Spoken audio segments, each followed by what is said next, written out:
बिस्मिल्लाहिर्रहमानिर्रहीम। नबी करीम सल्लल्लाहु अलैहि वसल्लम ने इरशाद फरमाया, औरतें चार वजूहात की वजह से जहन्नम में जाएंगी। एक बात फरमाई, उनमें अल्लाह रब्बुल इज़्ज़त के हुक्म मानने का जज्बा कम होता है। उनको कहो ये अल्लाह का हुक्म है तो ये सुनकर उन पर इतना कोई असर नहीं होता, मामूली समझती हैं, अच्छा कर लेंगी। इसी तरह नबी करीम सल्लल्लाहु अलैहि वसल्लम की इताअत का जज्बा कम होता है।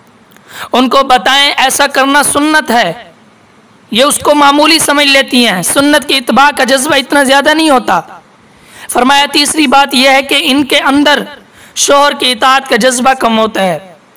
आम तौर पर ये शौहर को अपनी बात मनवाने की कोशिश करती हैं, अपने रंग में ढालने की कोशिश करती हैं, कहती हैं कि शौहर हमारे हाथ में आ जाए, हमारी हर बात मानने लग जाए। ये मानने के बजाय मनवाने की कोशिश ज़्यादा करती हैं। इसी वजह से ये शौहरों से बदतमीज़ी भी कर जाती हैं और इसी वजह से जहन्नम की मुस्तहिक हो जाती हैं।